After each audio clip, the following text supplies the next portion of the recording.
Bismillahirrahmanirrahim. Assalamualaikum warahmatullahi wabarakatuh. Kembali lagi bersama saya Ahmad Dohar Hutagalung.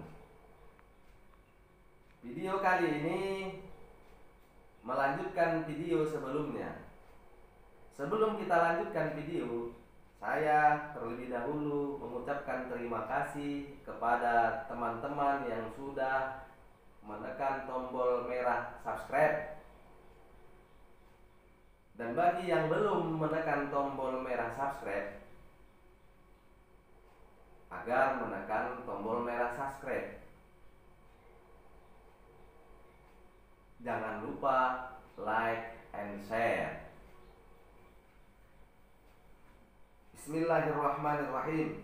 Sejak tahun 115 sebelum Masehi hingga tahun 300 Masehi, pada masa-masa kabilah Himyar dapat mengalahkan kerajaan Sabah dan menjadikan Raidan sebagai ibu kotanya sebagai ganti dari Ma'rib. Kemudian Raidan diganti menjadi Dhafar. Puing-puing peninggalannya dapat ditemukan di sebuah bukit yang di sekitarnya dikelilingi pagar di dekat Yarim. Pada masa itulah mereka mulai jatuh dan runtuh. Perdagangan mereka bangkrut sebagai akibat dari perluasan kekuasaan kabilah Nabat ke utara Hijaz. Ini sebab pertama. Sebab lainnya karena bangsa Romawi menguasai jalan-jalan perdagangan lewat laut setelah mereka dapat menguasai Mesir, Suriah, dan bagian Hijaz utara. Sebab lainnya lagi, adanya persaingan antara kabilah-kabilah di sana. Faktor-faktor inilah yang menyebabkan berpencarnya keluarga Khoton dan mendorong mereka untuk berpindah ke negeri Sa'sa'ah. Sejak tahun 300 Masehi hingga masuknya Islam ke Yaman, pada masa-masa itu sering diwarnai kekacauan, keributan, revolusi, peperangan antar suku yang justru membuat mereka menjadi mangsa bagi orang luar. Hingga kemerdekaan mereka pun terenggut. Pada masa itu bangsa Romawi masuk ke Adenan.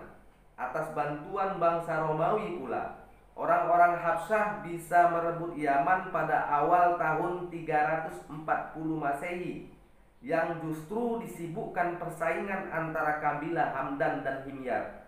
Penjajahan mereka berlangsung hingga tahun 378 Masehi. Kemudian Yaman bisa mendapatkan kemerdekaannya lagi, tetapi kemudian bendungan Ma'rib jebol hingga menimbulkan banjir besar, seperti disebutkan di dalam Al-Quran dengan istilah Sayrul Aram. Pada tahun 450 atau 451 Masehi setelah itu disusul satu kejadian besar yang mengakibatkan ambruknya peradaban mereka dan mereka pun terpecah belah. Pada tahun 523 Masehi, Zunuwas, seorang Yahudi pemimpin pasukannya, menyerang orang-orang Masehi atau para pengikut agama Isa Al-Masih dari penduduk Najran dan berusaha memaksa mereka meninggalkan agama Masehi. Karena mereka menolak, maka Zunuwas membuat parit-parit besar yang di dalamnya dinyalakan api. Lalu mereka dilemparkan ke dalam api hidup-hidup, sebagaimana yang diisyaratkan Al-Quran dalam surah Al-Buruj. Kejadian ini membakar dendam di hati orang-orang Nasrani dan mendorong mereka untuk memperluas daerah kekuasaan dan penaklukan yang dimotori Imperium Romawi untuk menguasai negeri Arab.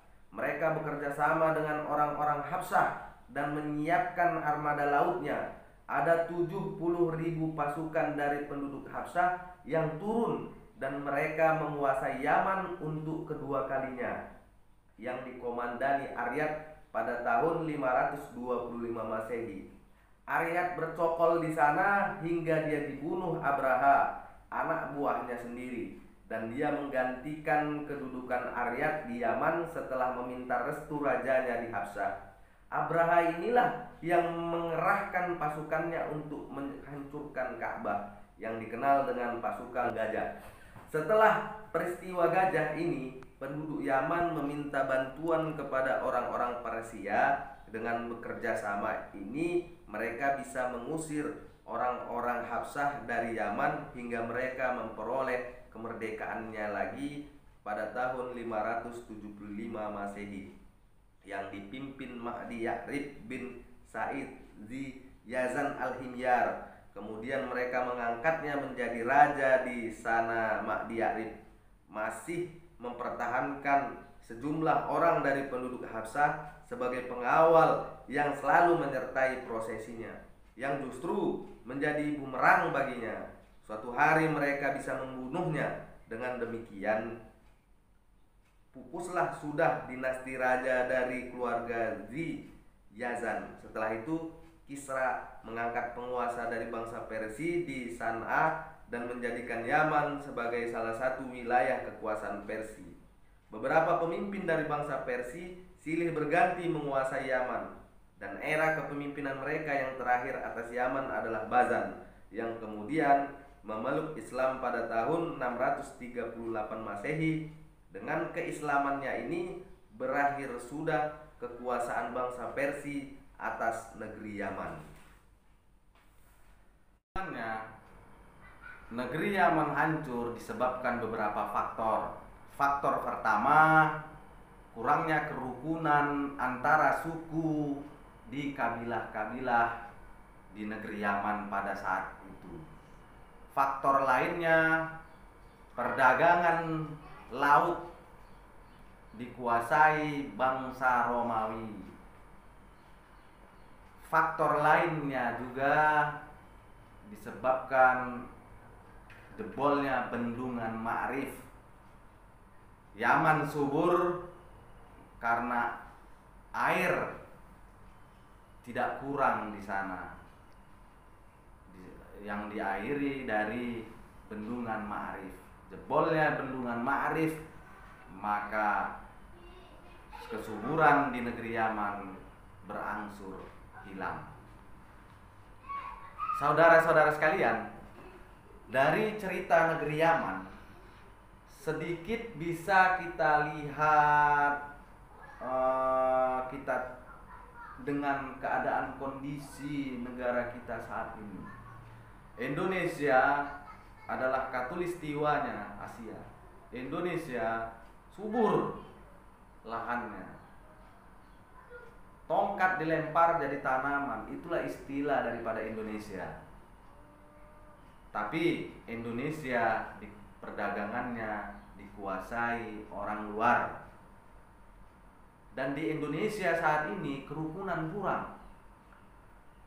Mari kita belajar kejadian Yaman dahulu, yang mana Yaman adalah negara yang sangat makmur, sangat subur, tapi bisa hancur disebabkan karena mereka sendiri, orang-orang Yaman sendiri itu saling bertikai.